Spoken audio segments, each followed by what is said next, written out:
관 앞에 섰을 때 나는 아내의 얼굴을 볼 수가 없었다. 40년을 함께 살았는데도 그 마지막 순간에 눈을 마주칠 용기가 나지 않았다.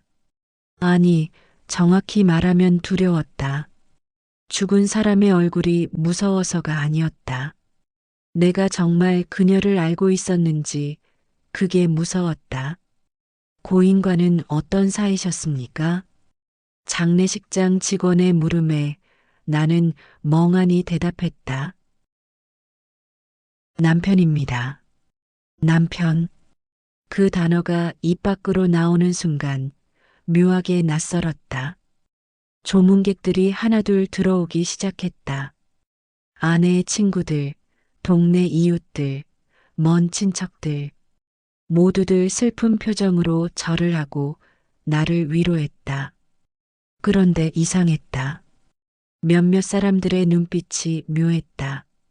동정인지 연민인지 아니면 미안함인지. 참 좋은 분이셨는데. 한 중년 여성이 내 손을 꼭 잡으며 말했다. 진작 말씀하셨어야 했는데 끝까지 혼자 안고 가시다니. 예, 무슨, 아닙니다. 삼가 조의를 표합니다. 여성은 황급히 자리를 떴다.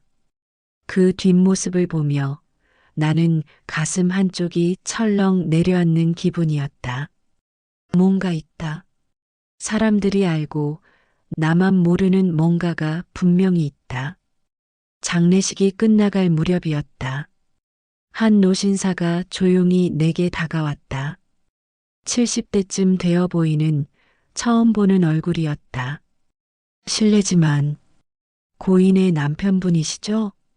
네, 그렇습니다만 이걸 드리라고 부탁받았습니다. 그는 낡은 흰색 봉투 하나를 내밀었다. 봉투 겉면에는 아내의 손글씨로 이렇게 적혀 있었다. 여보에게. 이게 뭡니까? 잘 모르겠습니다. 5년 전 고인께서 제게 맡기시면서 장례식 날 꼭 전해달라고 하셨습니다. 5년 전? 아내는 5년 전에 이미 자신의 죽음을 그리고 이 봉투가 필요한 순간을 예상하고 있었단 말인가. 누구시죠, 대체? 저는 그저 옛 친구였습니다. 부디 평안하시길. 노신사는 그 말만 남기고 떠났다. 나는 떨리는 손으로 봉투를 쥐고 있을 수밖에 없었다. 장례식장은 여전히 북적였지만 내 귓가로는 아무 소리도 들리지 않았다. 시간이 멈춘 것처럼 나는 그 자리에 굳어 서 있었다. 잠시 후 조문객들이 모두 돌아가고 장례식장은 텅 비었다. 나는 빈 적객실 구석 의자에 앉아 봉투를 펼쳤다. 안에는 손편지 한 장과 오래된 사진 한 장이 들어 있었다. 사진 속에는 젊은 시절의 아내가 있었다. 그런데 옆에 선 남자는 내가 아니었다. 편지를 읽기 시작했다. 여보, 이 편지를 읽고 있다면 이미 나는 당신 곁에 없겠지요. 손이 떨렸다. 미안해요. 정말 정말 미안해요. 나는 평생 당신에게 한 가지 비밀을 숨기고 살았어요. 심장이 미친 듯이 뛰었다. 당신과 결혼하기 전에 나에게는 다른 사람이 있었어요. 이야기 시작 전에 구독, 좋아요와 함께 어디에서 보고 계신지도 댓글로 남겨주시면 언제나 행운이 함께 하실 거예요. 편지는 거기서 끝나지 않았다. 더 있었다. 하지만 나는 더 이상 읽을 수가 없었다.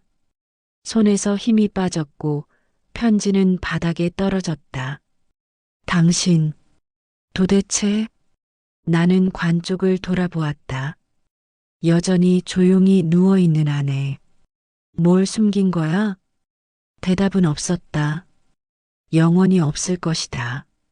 40년. 우리는 40년을 함께 살았다. 두 아이를 낳고 손주를 보고 기쁜 날도 힘든 날도 함께 견뎠다. 나는 그 모든 시간이 진짜라고 믿었다. 그런데 지금 이 편지 한 장이 그 모든 걸 흔들고 있었다. 당신은 진짜로 나를 사랑했던 거야? 여전히 대답은 없었다. 장례식장을 나설 때 나는 봉투를 주머니에 넣었다.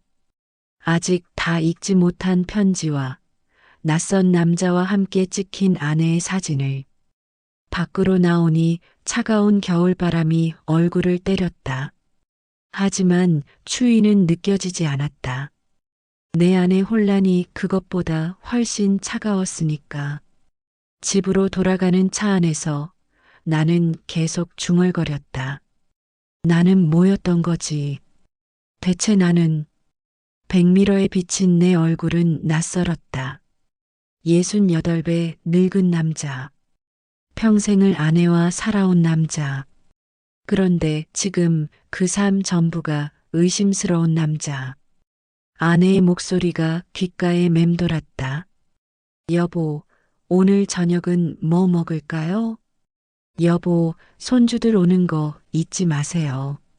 여보, 사랑해요. 그 모든 말들이 진심이었을까? 집에 도착했을 때 나는 현관 앞에서 한참을 망설였다. 40년을 살아온 집이 갑자기 낯설어 보였다. 문을 열고 들어가면 아내의 흔적들이 곳곳에 있을 것이다. 그걸 마주할 준비가 되어 있지 않았다. 하지만 들어가야 했다. 답을 찾아야 했다. 나는 천천히 문을 열었다. 거실은 고요했다. 아내가 좋아하던 화분들, 우리가 함께 찍은 가족 사진들, 손때 묻은 소파, 모든 게 그대로인데 모든 게 달라 보였다. 당신, 뭘 숨긴 거야? 대체 뭘? 대답 없는 집안에서 나는 주저앉아 울었다. 슬퍼서가 아니었다. 분노 때문도 아니었다. 그저 무서웠다. 내 인생이 통째로 거진일 수도 있다는 사실이. 아침 햇살이 커튼 사이로 비집고 들어왔다. 눈을 뜨는 순간 나는 혼자라는 사실을 다시 깨달았다. 옆자리는 비어 있었고 아내가 쓰던 베개만 그대로였다. 아직도 그녀의 냄새가 희미하게 남아있는 것 같았다. 여보, 습관처럼 부르고 나서 나는 입을 다물었다. 더 이상 대답할 사람은 없었다. 어젯밤 나는 그 편지를 다시 읽지 못했다. 아니, 읽을 수가 없었다. 계속 손에 쥐고 있었지만 펼칠 용기가 나지 않았다. 그래서 결국 서랍 깊숙한 곳에 넣어두고 술을 마셨다. 많이 마셨다. 그렇게라도 하지 않으면 미쳐버릴 것 같았다. 부엌으로 가서 커피를 내렸다. 두 잔을 습관적으로 꺼내다가 한 잔을 다시 넣었다. 이제는 혼자다. 커피도 한 잔이면 된다. 아버지, 괜찮으세요? 큰딸 수진이가 전화를 걸어왔다. 목소리가 걱정으로 가득했다. 괜찮다.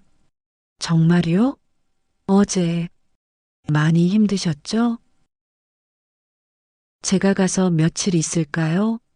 아버지 혼자 계시면. 아니다. 괜찮아. 넌 애들 돌봐야지. 하지만 괜찮다니까. 걱정 마라. 전화를 끊고 나서 나는 한숨을 내쉬었다. 딸에게 어떻게 말하겠는가. 너희 엄마가 평생 뭔가를 숨기고 살았던 것 같다고. 내 아버지인 나도 모르는 남자가 엄마에게 있었다고. 말할 수 없었다. 아직은. 거실벽에 걸린 액자들을 바라봤다. 신혼 때 찍은 사진.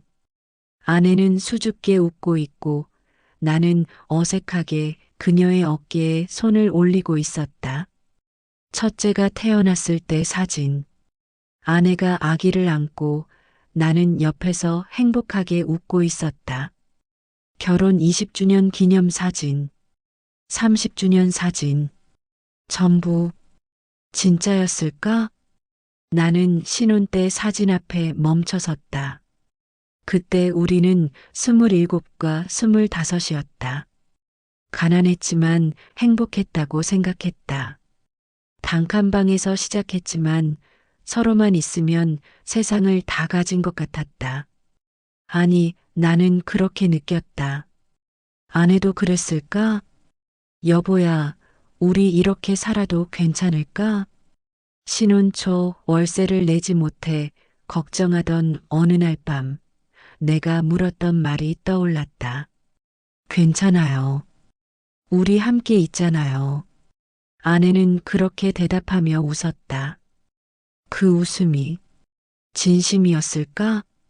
나는 소파에 앉아 머리를 감싸쥐었다. 기억들이 하나씩 떠올랐다.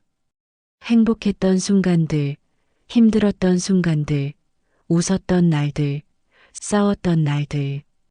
그 모든 게 지금은 의심스러웠다. 아내한테 들은 첫사랑 이야기가 뭐였더라.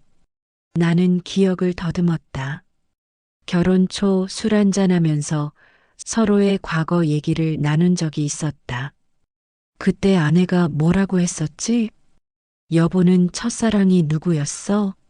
내가 물었을 때 아내는 잠시 뜸을 들이더니 이렇게 말했다. 고등학교 때 잠깐 좋아했던 선배 있었어요. 근데 고백도 못하고 졸업했죠. 그게 다야? 네. 여보는요? 나도 비슷해. 대학 때 짝사랑. 우리는 그렇게 웃으며 넘어갔다. 대수롭지 않은 추억처럼. 그런데 지금 생각해보니 아내의 표정이 조금 이상했던 것 같았다. 무언가를 감추는 듯한 불편한 미소. 설마 그때부터 나는 고개를 저었다. 아니다. 너무 앞서가고 있다. 편지를 다 읽어보지도 않았는데. 하지만 읽고 싶지 않았다. 진실을 알고 싶으면서도 동시에 알고 싶지 않았다. 점심때쯤 둘째 아들 민수가 찾아왔다. 아버지, 식사는 하셨어요? 아직? 그럼 제가 뭐 좀 해드릴게요. 민수는 부엌으로 가서 냉장고를 열었다. 아내가 해놓은 반찬들이 그대로 있었다. 아들은 잠시 멈칫하더니 조용히 음식을 데우기 시작했다. 아버지, 엄마가 마지막에 아무 말씀 없으셨어요? 식탁에 마주 앉아 민수가 물었다. 응, 그래도 평화롭게 가신 게 다행이에요. 고통 없이. 민수는 울먹이며 말했다. 나는 아들의 얼굴을 보다가 시선을 돌렸다.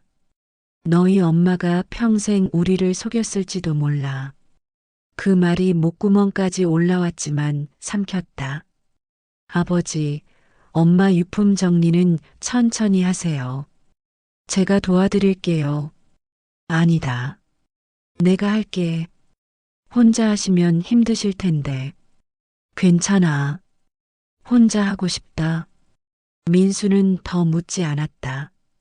밥을 먹고 설거지를 하고 조심스럽게 집을 나섰다. 혼자 남은 집은 다시 조용했다. 나는 침실로 들어갔다. 아내의 옷장 앞에 섰다. 38년을 이 집에서 살았다. 옷장도 서랍도 모든 게 익숙했다. 아내가 어디에 뭘 두는지 다 알고 있었다. 아니, 알고 있다고 생각했다. 옷장 문을 열었다. 아내의 옷들이 가지런히 걸려 있었다. 조심스럽게 옷들을 만지작거렸다. 그녀의 체온이, 향기가 아직 남아있는 것 같았다. 서랍을 하나씩 열기 시작했다. 양말, 속옷, 스카프. 평범한 물건들 뿐이었다. 그런데 맨 아래 서랍 가장 깊숙한 곳에서 작은 상자를 발견했다. 나무로 된 손바닥만 한 상자였다. 자물쇠는 없었지만 꽁꽁 묶인 빨간 끈이 있었다. 이게 뭐지? 본 적이 없는 상자였다. 아니, 아내가 숨겨둔 것이 분명했다. 손이 떨렸다. 끈을 풀어야 할까 말아야 할까? 당신, 이 안에 뭘 넣어둔 거야? 대답은 없었다. 영원히 없을 것이다. 나는 결심하고 끈을 풀었다. 천천히 상자를 열었다. 안에는 오래된 편지들과 사진들이 가득했다. 그리고 낡은 수첩 하나. 첫 번째 사진을 집어들었다. 20대 초반으로 보이는 아내가 한 남자와 함께 웃고 있었다. 장례식 때 받은 사진 속 그 남자였다. 편지를 펼쳤다. 누렇게 바랜 종이에 손글씨로 빼곡하게 쓰여 있었다. 은경아, 오늘도 너를 보고 싶어 미칠 것 같아. 언제쯤 우리 다시 만날 수 있을까? 은경, 아내의 이름이었다. 나는 편지를 읽다가 멈췄다. 가슴이 터질 것처럼 아팠다. 수첩을 펼쳤다. 아내의 손글씨였다. 1985년 3월 12일. 오늘 준혁이를 만났다. 비가 오는데도 우산 없이 서 있는 내게 우산을 씌워줬다. 심장이 너무 빨리 뛰었다. 준혁. 그 이름이 계속 나왔다. 1986년 5월 20일. 준혁이가 프로포즈했다. 나는 너무 행복해서 울었다. 프로포즈? 나는 수첩을 놓을 수가 없었다. 계속 넘겼다. 1987년 8월 3일. 준혁이 부모님이 반대하신다. 우리 집안이 가난해서 나는 어떻게 해야 할까?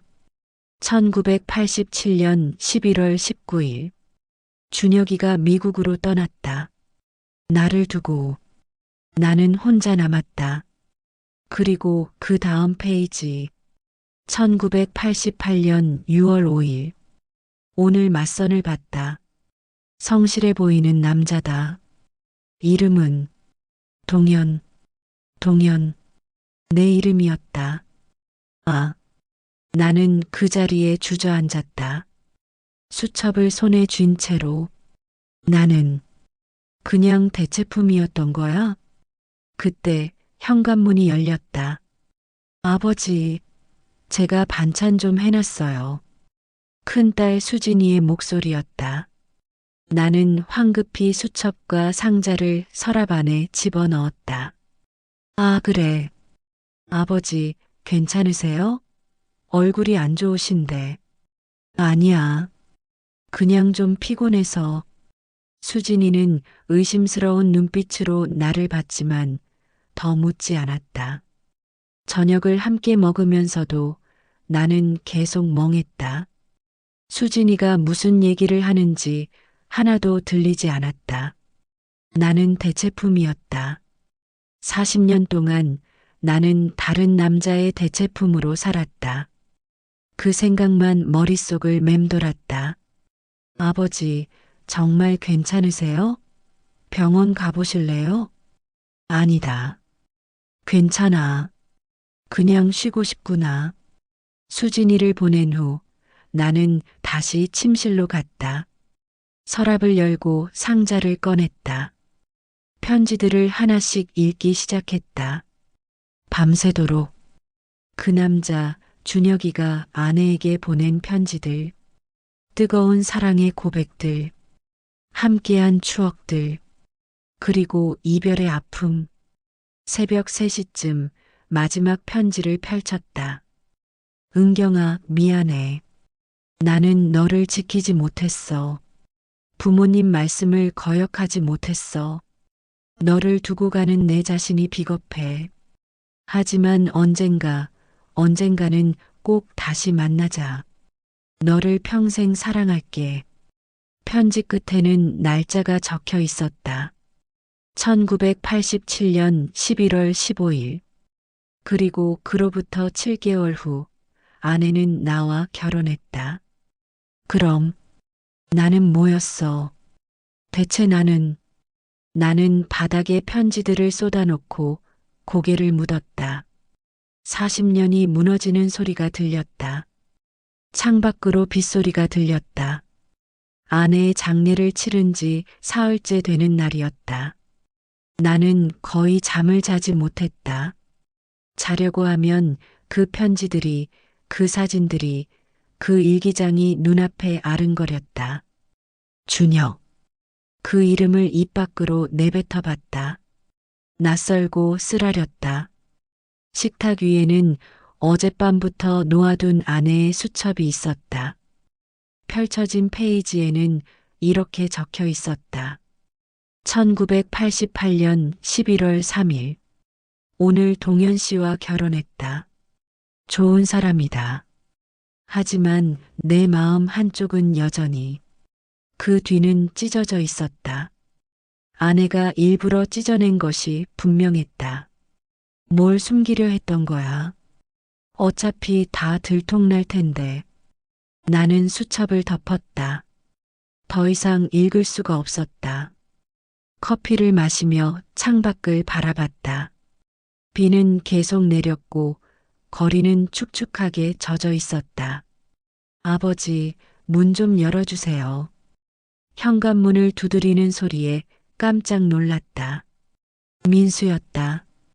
왜 이렇게 깜짝이야? 혹시 어디 아프세요? 아니다.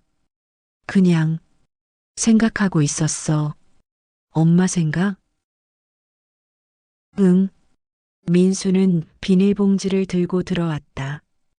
과일과 반찬들이었다. 수진 누나가 아버지 혼자 계시면 제대로 안 드실까봐 걱정하래요. 제가 자주 들를게요. 신경 쓰지 마라. 나 혼자서도 잘해. 아버지. 민수가 부엌으로 가다가 식탁 위에 수첩을 봤다.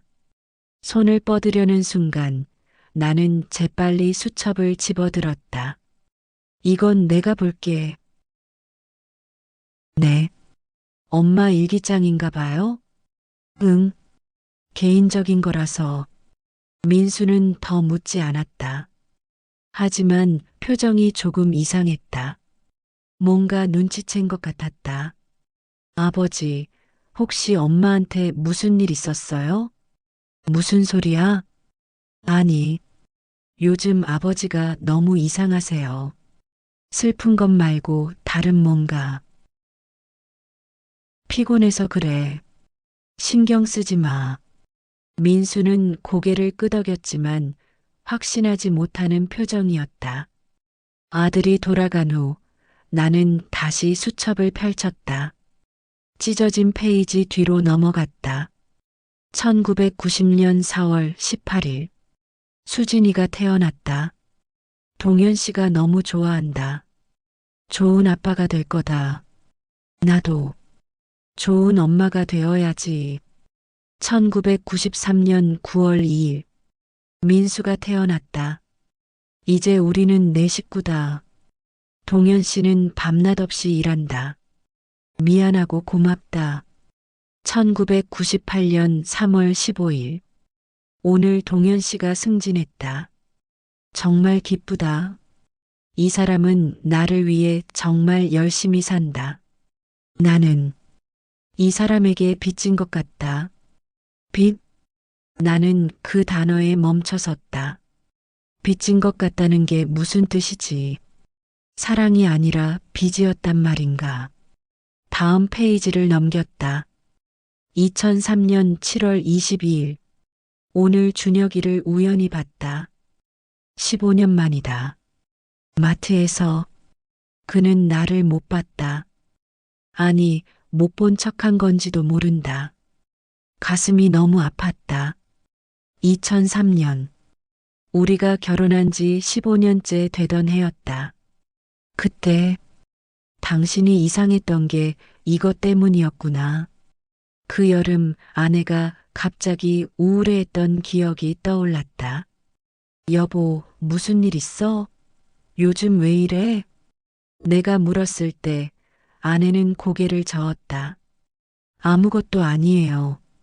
그냥 좀 피곤해서. 나는 그 말을 믿었다. 아니, 믿고 싶었던 건지도 모른다. 수첩을 계속 넘겼다. 더 이상 준혁이라는 이름은 나오지 않았다. 하지만 행간마다 그 그림자가 느껴졌다. 2010년 5월 9일. 수진이가 결혼한다. 행복해 보인다. 나도 저렇게 사랑하는 사람과 결혼했으면 어땠을까? 그 문장을 읽는 순간 심장이 멎는 줄 알았다. 사랑하는 사람과 결혼했으면 나는 아내가 사랑하는 사람이 아니었다는 말인가? 수첩을 덮고 나는 한참을 멍하니 앉아 있었다. 비는 여전히 내렸고 집은 점점 어두워졌다. 불을 켜지 않았다. 어둠 속에 있고 싶었다. 그날 밤 나는 결심했다. 준혁이라는 남자를 찾아야겠다고. 직접 만나서 물어봐야겠다고.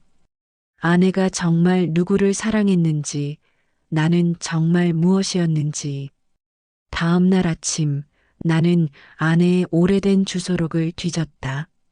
먼지 쌓인 서랍 깊숙한 곳에서 찾아낸 낡은 수첩. 거기에는 친구들, 친척들의 이름과 전화번호가 빼곡히 적혀 있었다. 지읒 항목을 펼쳤다. 장미화, 정수경, 조영희. 그리고 그 밑에 연필로 희미하게 적힌 이름. 전준혁 마이너스 10 마이너스 XXXX 마이너스 XXXX. 번호가 있었다. 손이 떨렸다. 전화를 해야 할까 말아야 할까? 이 자식? 아직도 연락하고 지냈던 거야? 분노가 치밀어 올랐다. 하지만 동시에 두려웠다. 전화를 걸면 진실을 알게 될 것이다. 그 진실이 나를 완전히 무너뜨릴지도 몰랐다. 나는 휴대폰을 집어들었다. 번호를 눌렀다. 통화 버튼을 누르려는 순간 멈칫했다. 할 수 있어. 해야 해. 숨을 크게 들이쉬고 버튼을 눌렀다. 신호음이 울렸다. 한 번, 두 번, 세 번. 여보세요? 낮고 차분한 남자의 목소리가 들렸다. 전준혁 씨십니까? 네, 그런데 누구시죠? 저는 박은경 씨의 남편입니다. 전화기 너머로 침묵이 흘렀다. 긴, 무거운 침묵이었다. 은경 씨. 네. 혹시 아내가 돌아가셨습니다. 일주일 전에. 또다시 침묵. 그리고 작게 들리는 한숨 소리. 그렇군요. 삼가 조의를 표합니다. 목소리가 떨리고 있었다. 이 남자도 충격을 받았다. 만나서 얘기 좀 하고 싶습니다. 무슨 얘기를요? 아내에 대해서, 그리고 당신에 대해서. 긴 침묵 끝에 그가 대답했다. 알겠습니다. 언제, 어디서 만날까요? 내일. 아내가 자주 가던 공원에서. 오후 2시. 알겠습니다. 전화를 끊고 나서 나는 한참을 그대로 서 있었다. 내일이면 안다. 모든 진실을. 그날 밤 나는 아내의 옷장 앞에 섰다. 당신, 내일 그 사람 만나러 가. 뭐라고 할지는 모르겠어. 화를 낼지, 울지, 아니면 그냥 돌아설지. 옷들을 쓰다듬으며 중얼거렸다. 그래도 알아야겠어. 당신이 정말 누구를 사랑했는지, 나는 정말 뭐였는지. 대답은 없었다. 하지만 이상하게 아내의 목소리가 들리는 것 같았다. 여보, 미안해요. 나는 눈을 감았다. 미안하다는 말로는 부족해. 다음 날 오후 나는 공원에 도착했다. 아내가 생전에 자주 산책하던 곳이었다. 벤치에 앉아 연못을 바라보며 나는 그를 기다렸다. 오후 2시 정각, 멀리서 한 남자가 걸어오고 있었다. 60대 중반쯤 되어 보이는 말끔한 인상의 남자. 사진 속의 그 남자였다. 박동현 씨? 네. 전준혁 씨? 네. 우리는 마주 앉았다. 한참을 아무 말도 하지 못했다. 바람이 불었고 나뭇잎들이 흔들렸다. 은경 씨가 많이 아프셨습니까? 그가 먼저 물었다. 목소리가 떨렸다. 아니요. 갑작스러웠어요. 심장마비였습니다. 그렇군요. 그는 고개를 숙였다. 어깨가 미세하게 떨렸다. 당신, 아내를 사랑했습니까? 내 질문에 그는 천천히 고개를 들었다. 네, 평생 사랑했습니다. 그 대답이 가슴을 찔렀다. 결혼도 안 하셨더군요. 아내 주소록에 당신 번호만 있고 가족 이름은 없었어요. 하지 못했습니다. 은경 씨를 잊을 수가 없어서 제가 알고 싶은 건 하나입니다. 나는 그의 눈을 똑바로 바라봤다. 아내는 당신을 끝까지 사랑했습니까? 저와 결혼하고도 아이를 낳고도 40년을 함께 살면서도 준혁은 한참을 침묵했다. 그리고 천천히 입을 열었다. 은경 씨는 좋은 사람이었습니다. 책임감 있고 성실하고 그걸 묻는 게 아닙니다. 사랑을 물어본 겁니다. 대답해 주십시오. 나한테 그럴 권리는 있습니다. 준혁은 깊은 한숨을 쉬었다. 10년 전 마지막으로 은경 씨를 만났습니다. 우연히. 그때 은경 씨가 이렇게 말했습니다. 나는 이제 괜찮아요. 행복해요. 나는 숨을 죽이고 들었다. 하지만 그 눈빛은 거짓말을 하고 있었습니다. 뭐라고요? 은경 씨는 당신을 존중했고 감사했고 가족을 사랑했습니다. 하지만 준혁의 목소리가 갈라졌다. 첫사랑은 끝까지 지울 수 없었던 것 같습니다. 미안합니다. 그 순간 세상이 무너지는 소리가 들렸다. 나는 아무 말도 할 수 없었다. 공원 벤치에서 일어날 수가 없었다. 준혁은 이미 떠났지만 나는 그대로 앉아 있었다. 다리에 힘이 들어가지 않았다. 아니, 일어나고 싶지 않았다. 이대로 여기 앉아서 사라지고 싶었다. 첫사랑은 끝까지 지울 수 없었다. 그 말이 머릿속에서 맴돌았다. 해가 기울기 시작했다. 공원에는 사람들이 하나둘 늘어났다. 산책하는 노부부, 강아지를 데리고 온 젊은 여자, 자전거를 타는 아이들. 모두 평범해 보였다. 행복해 보였다. 나만 이상한 건가? 중얼거리며 일어섰다. 휘청거렸다. 잠시 벤치를 붙잡고 숨을 고른 뒤 천천히 걸었다. 집으로 가는 길이 멀게 느껴졌다. 발걸음을 옮길 때마다 무거웠다. 현관문을 열고 들어섰을 때 전화벨이 울렸다. 아버지, 저 수진이에요. 저녁 드셨어요? 아니, 그럼 제가 가서. 아니다. 혼자 있고 싶어. 아버지, 요즘 정말 이상하세요. 무슨 일 있으세요? 아무것도 아니야. 그냥 피곤해. 하지만, 수진아, 나는 딸의 말을 끊었다. 엄마는 어떤 사람이었니? 내 눈에는 갑자기 왜요? 그냥 궁금해서. 수진이는 잠시 침묵하더니 대답했다. 좋은 엄마였어요. 항상 우리를 먼저 생각하셨고, 아버지를 존중하셨고, 가끔은 슬퍼 보이기도 했지만, 슬퍼 보였다고? 네. 특히 혼자 계실 때요. 한 번은 제가 몰래 봤는데 창밖을 보면서 우시더라고요. 언제? 제가 고등학생 때였나? 정확히는 모르겠어요. 전화를 끊고 나는 소파에 주저앉았다.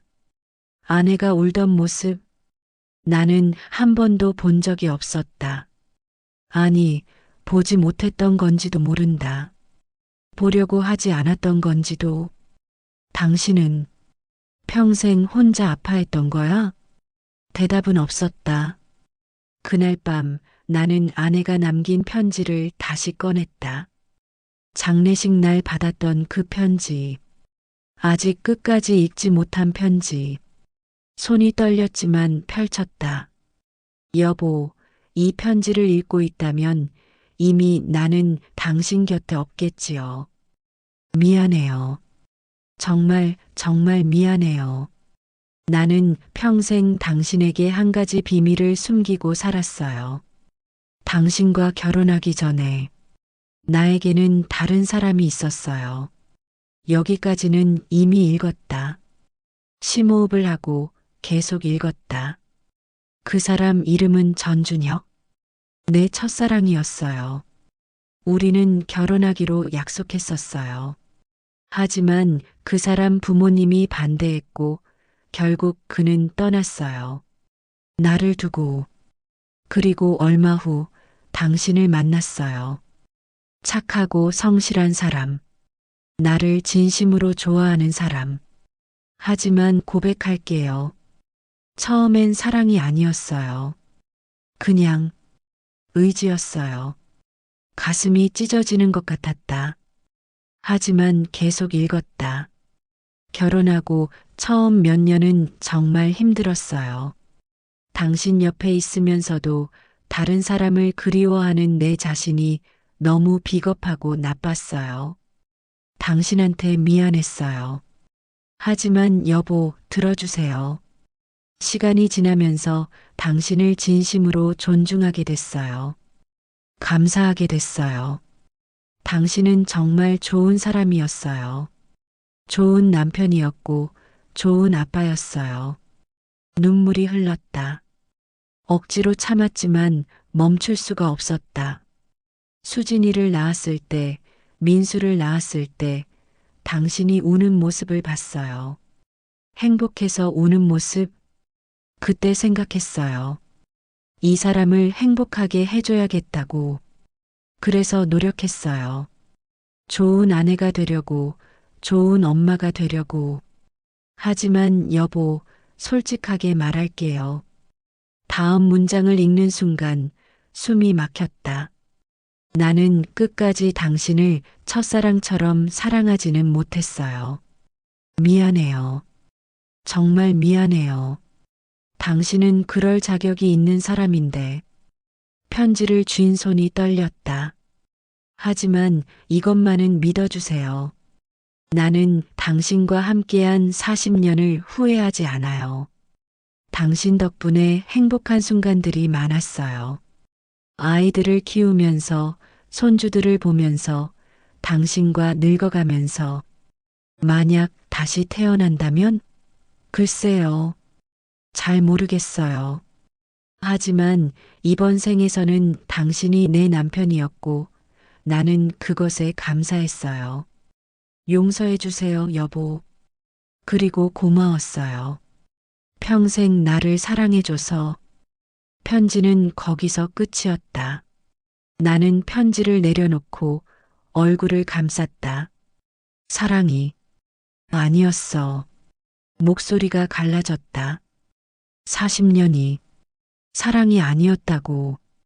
울음이 터져 나왔다. 억누르던 모든 감정이 한꺼번에 쏟아졌다. 분노, 배신감, 슬픔, 그리고 공허함. 한참을 울고 난 뒤 나는 아내의 사진을 바라봤다. 거실벽에 걸린 결혼 사진. 당신은 행복했어? 사진 속 아내는 웃고 있었다. 하지만 지금 보니 그 웃음이 조금 슬퍼 보였다. 다음 날 아침 나는 아내가 살았던 동네로 향했다.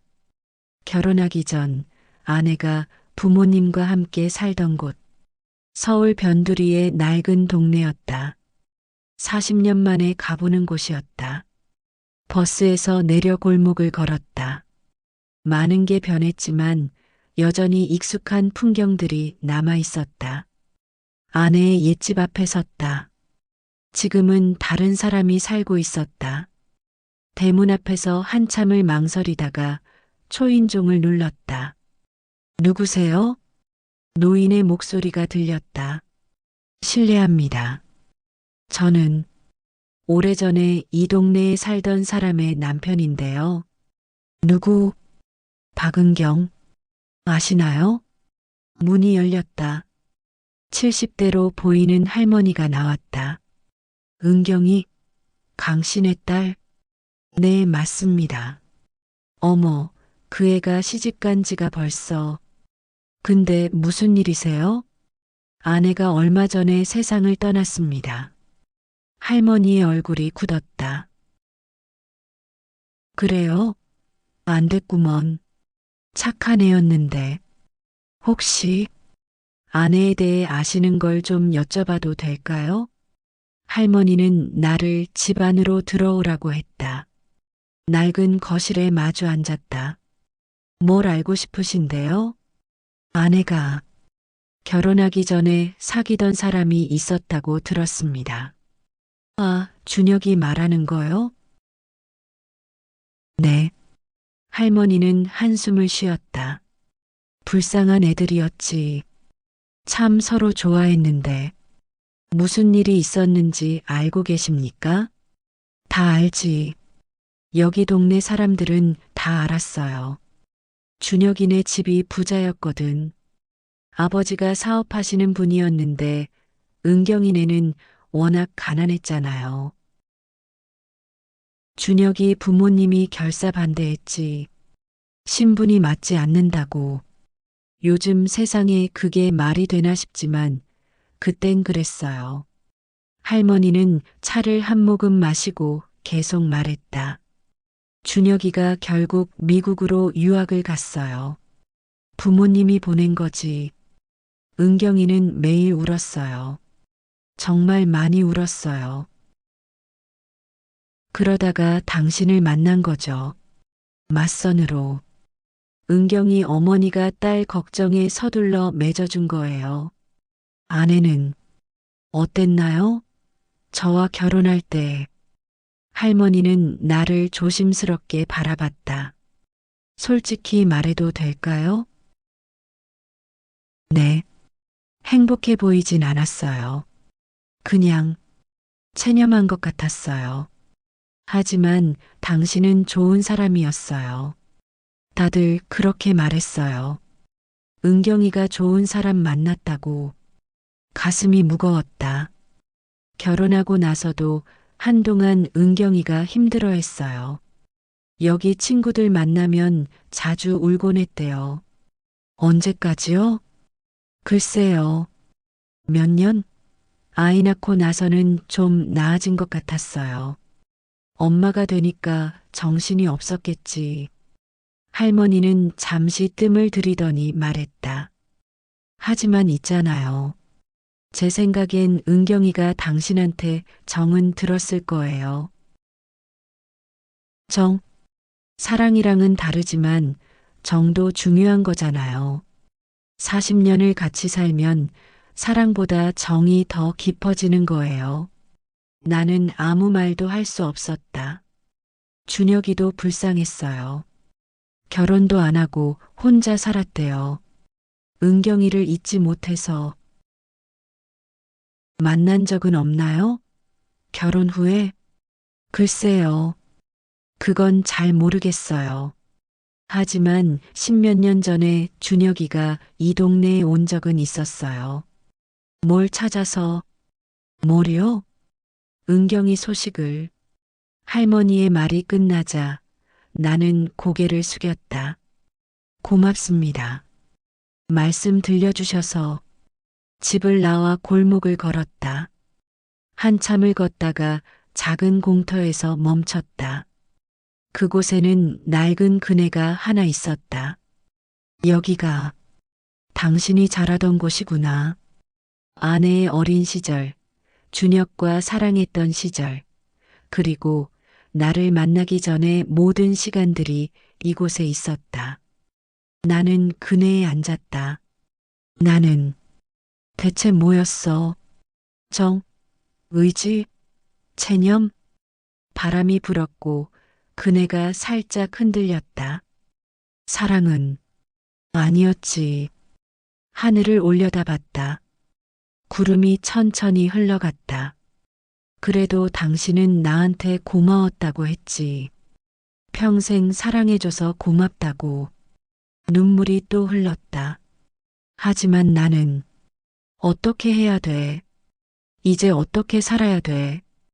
대답은 없었다. 바람만 불었다.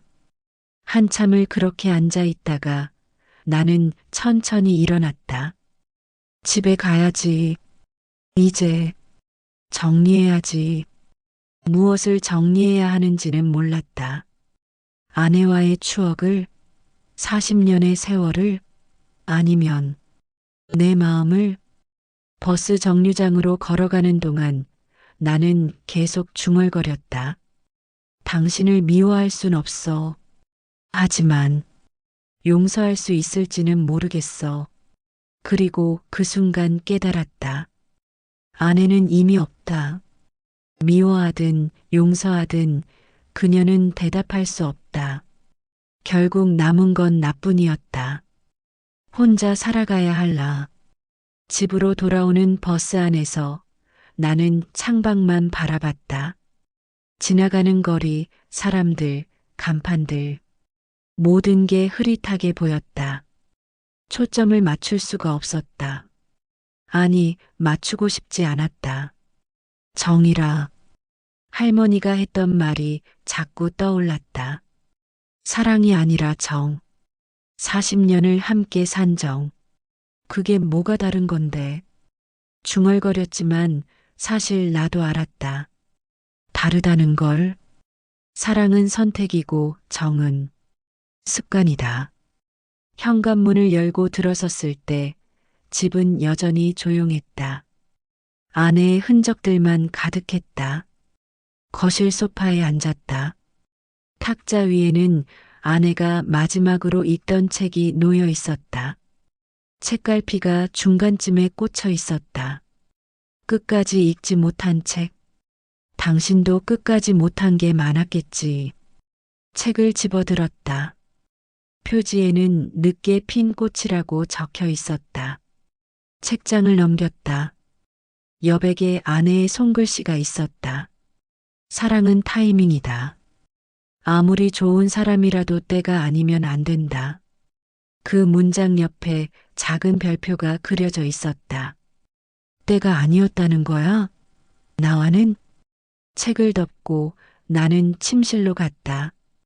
아내의 옷장 앞에 섰다. 이제는 익숙한 풍경이었다. 지난 며칠 동안 수없이 열어본 옷장. 맨 아래 서랍을 다시 열었다. 그 나무 상자가 있었다. 편지들과 사진들이 담긴 상자. 하나씩 꺼내서 바닥에 펼쳤다. 준혁이 보낸 편지들, 함께 찍은 사진들, 그리고 아내의 일기장. 이게 다야? 당신 인생에서 가장 소중했던 게. 손으로 편지들을 쓸어내렸다. 흩어진 종이들을 보며 나는 웃었다. 슬픈 웃음이었다. 그때 상자 바닥에 뭔가 더 있다는 걸 발견했다. 작은 봉투였다. 다른 편지들과는 달리 새 봉투였다. 최근에 쓴 것 같았다. 봉투 겉면에는 이렇게 적혀 있었다. 만약 당신이 모든 걸 알게 된다면. 심장이 빠르게 뛰었다. 손이 떨렸다. 봉투를 열었다. 안에는 편지가 한 장 들어 있었다. 여보, 이 편지를 읽고 있다면 당신은 이미 모든 진실을 알게 됐겠죠. 준혁이를 만났을지도 모르고 옛 동네를 찾아갔을지도 모르겠어요. 어떻게 알았지? 당신 성격 알아요. 끝까지 파헤치는 사람이잖아요. 그래서 이 편지를 써두는 거예요.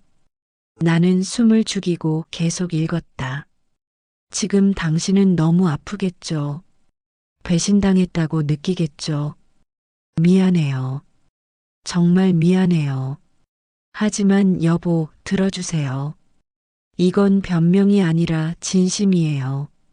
나는 당신과 결혼할 때 사랑하지 않았어요. 맞아요.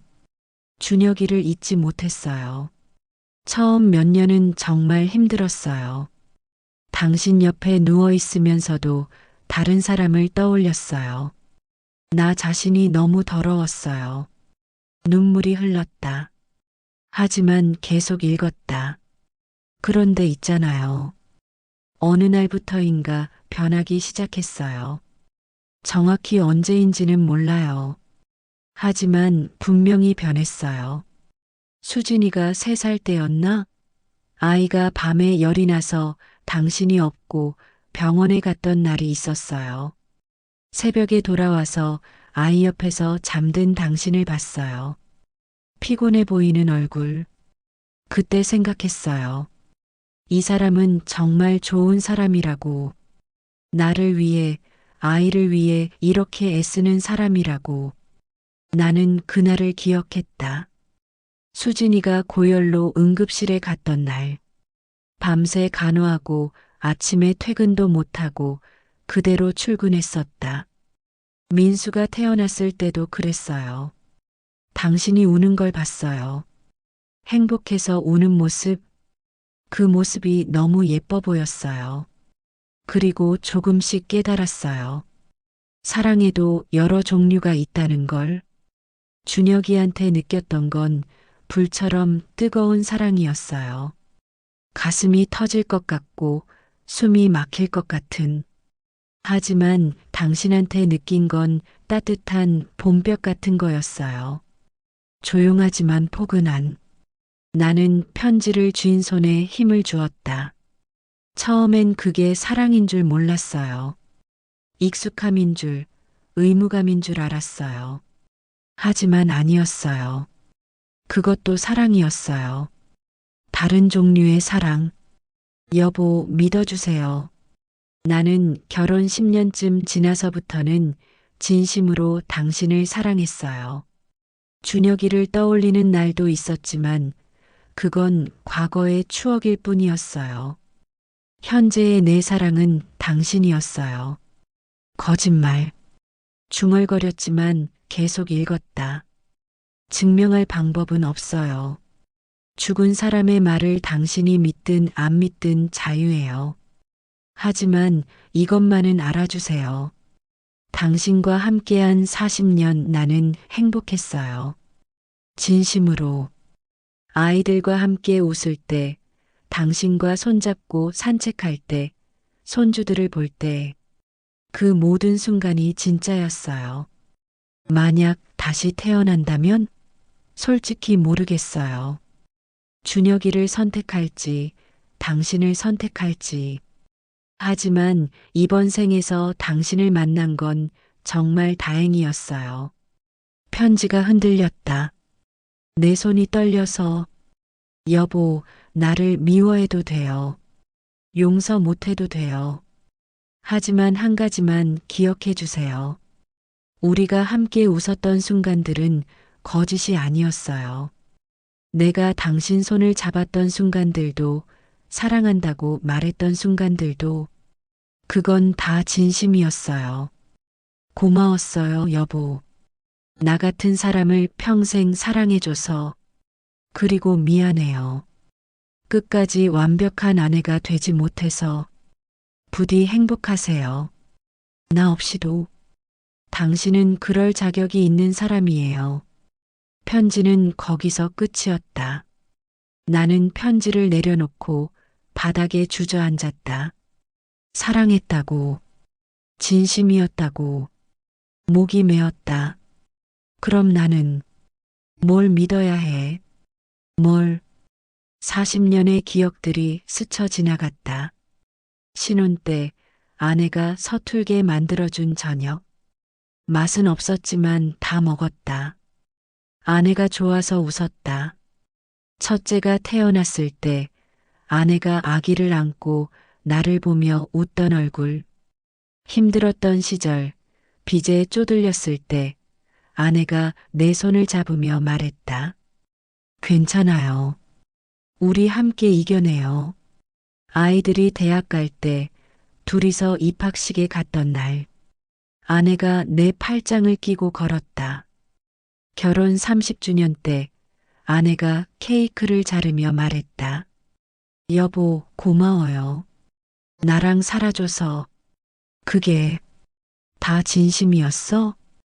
대답은 없었지만 이상하게 아내의 목소리가 들리는 것 같았다. 진심이었어요, 여보. 나는 울었다. 한참을 울었다.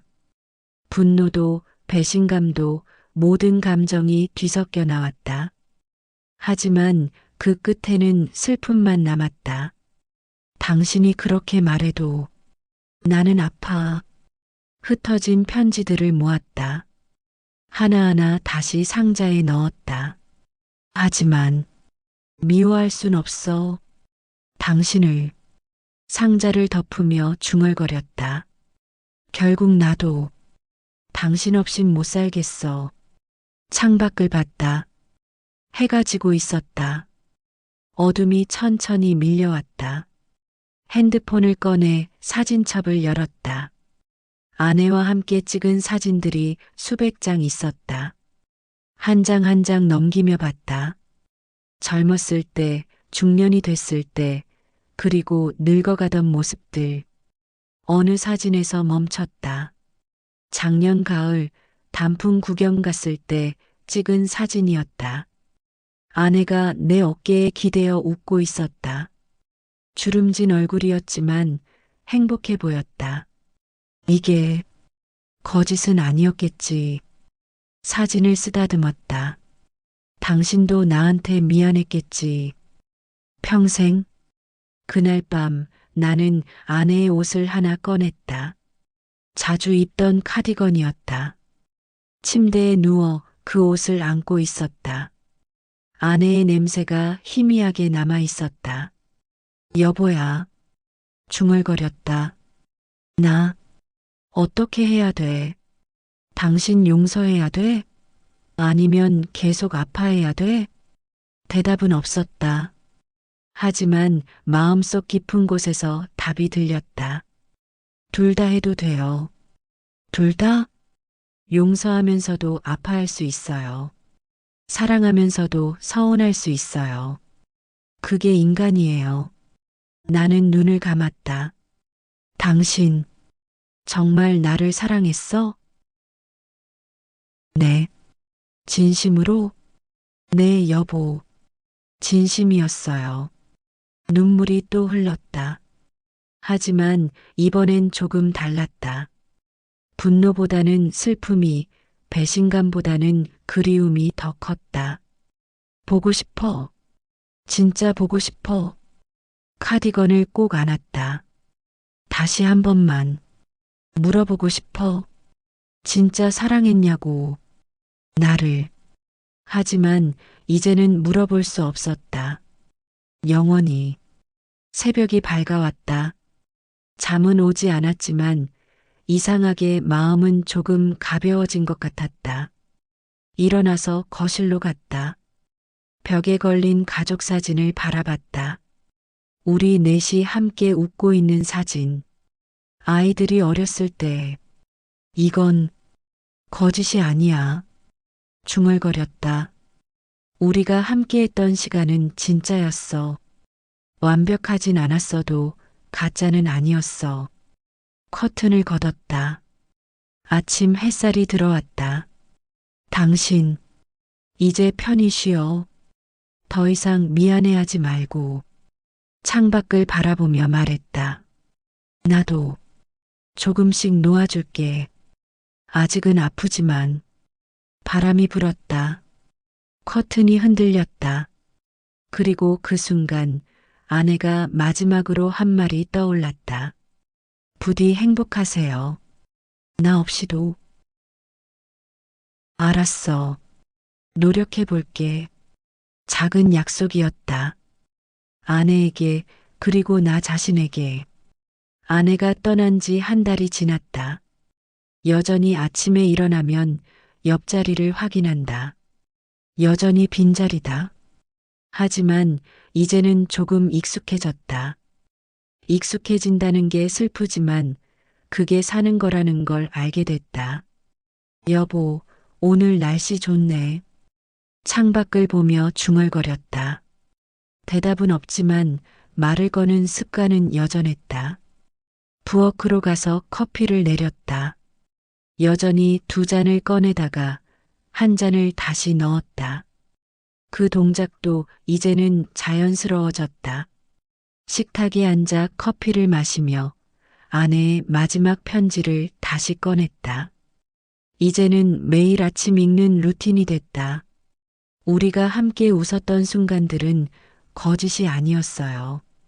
그 문장을 읽으며 나는 고개를 끄덕였다. 알아. 이제 알아. 핸드폰이 울렸다.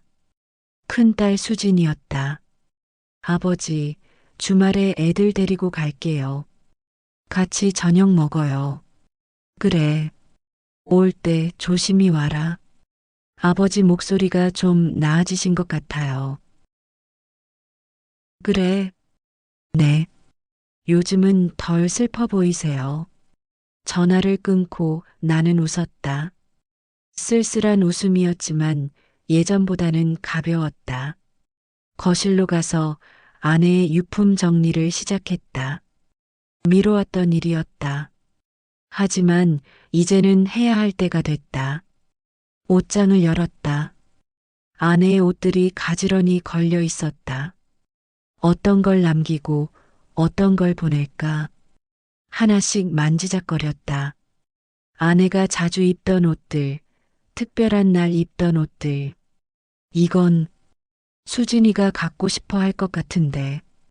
아내가 아꼈던 스카프를 꺼냈다. 손주들과 만날 때마다 매던 스카프였다. 서랍을 열었다. 액세서리들이 있었다.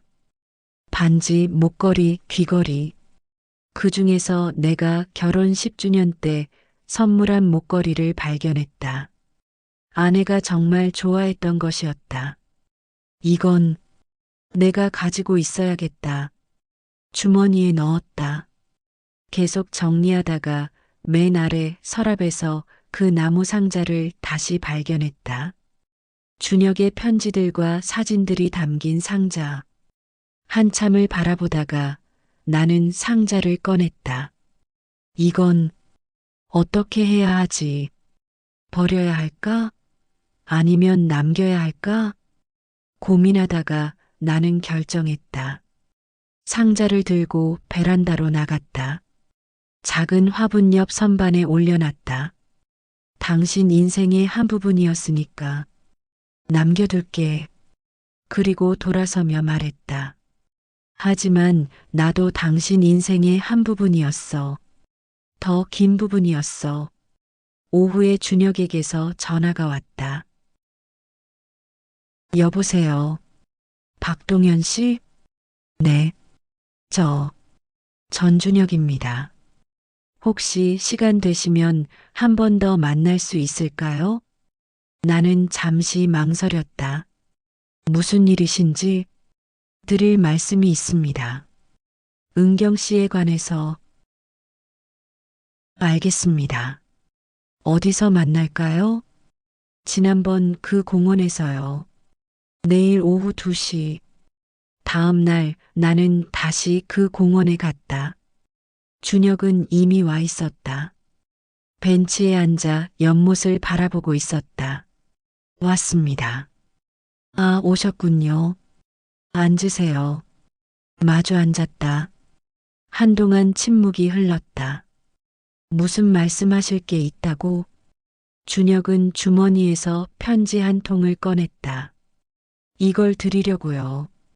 이게 뭡니까? 은경 씨가 10년 전에 저한테 보낸 편지입니다. 마지막 편지였어요. 나는 편지를 받아들었다. 봉투는 오래되어 빛이 바랬다. 읽어보세요. 여기서요? 네. 제가 있는 앞에서 나는 천천히 봉투를 열었다. 안에 손글씨였다. 준혁아, 잘 지내니? 오랜만에 연락해서 미안해. 그동안 정말 소식 없었지. 어떻게 지내는지 궁금했어. 나는 잘 살고 있어. 남편도 좋고 아이들도 잘 컸고 손주도 생겼어. 행복해. 있잖아. 너한테 할 말이 있어서 이 편지를 쓰는 거야. 나는 숨을 죽이고 계속 읽었다. 나 이제 너를 놓아주려고 해. 아니, 이미 놓았어. 처음엔 정말 힘들었어. 너를 잊으려고 얼마나 애를 썼는지 몰라. 하지만 시간이 지나면서 깨달았어. 잊는 게 아니라 받아들이는 거라는 걸. 우리의 사랑은 아름다웠어. 진짜였어. 하지만 이루어질 수 없는 사랑이었어. 그리고 그건 누구의 잘못도 아니야. 눈시울이 뜨거워졌다. 지금 내 남편은 정말 좋은 사람이야. 너처럼 드라마틱하진 않지만 묵묵하고 따뜻한 사람이야. 나는 이 사람을 사랑해. 너를 사랑했던 것과는 다른 방식으로. 하지만 분명히 사랑해. 준혁아, 너도 이제 행복해졌으면 좋겠어. 나를 위해서가 아니라 너 자신을 위해서. 우리는 이미 다른 길을 걷고 있어. 그리고 그게 맞는 거야. 고마웠어. 내 첫사랑. 그리고 안녕. 편지는 거기서 끝이었다. 나는 편지를 내려놓고 준혁을 바라봤다. 그의 눈가가 붉어져 있었다. 이 편지를 받고 전 결혼했습니다. 네, 늦었지만요. 50이 넘어서 은경 씨 말이 맞았어요. 저도 제 인생을 살아야 한다는 걸 깨달았죠. 준혁은 쓸쓸하게 웃었다. 박동현 씨. 네. 은경 씨는 당신을 정말 사랑했습니다. 제가 장담할 수 있어요. 어떻게 그걸 이 편지를 보면 알 수 있어요. 진심으로 당신을 생각하는 사람의 글이에요. 나는 아무 말도 할 수 없었다. 처음엔 아니었을 수도 있죠. 하지만 시간이 지나면서 진짜 사랑이 된 거예요. 그게 어떤 사랑보다 강한 거예요. 준혁이 일어섰다. 저는 이제 진짜 은경 씨를 보내줄 수 있을 것 같아요. 당신도 그러셨으면 좋겠어요. 보내준다는 게 미워하지 말고 원망하지 말고 그냥 좋았던 기억만 남기는 거요. 그게 사랑하는 사람을 떠나보내는 방법 아닐까요? 그는 천천히 걸어갔다. 나는 그의 뒷모습을 보며 중얼거렸다. 미워하지 말라. 공원 벤치에 한참을 앉아 있었다. 아내의 편지, 준혁의 말들이 머릿속에서 맴돌았다. 그래. 미워할 순 없지. 하늘을 올려다봤다. 구름 사이로 햇살이 비쳤다. 당신도 힘들었겠다. 평생 그 비밀을 안고 사는 게. 집으로 돌아가는 길에 꽃집에 들렀다. 어떤 꽃을 찾으세요? 아내가 좋아하던 꽃이요. 장미. 하얀 장미 한 다발을 샀다. 공동묘지에 도착했을 때는 해가 기울고 있었다. 아내의 묘 앞에 섰다. 사진 속 아내는 여전히 웃고 있었다. 여보, 나왔어. 꽃을 놓으며 말했다.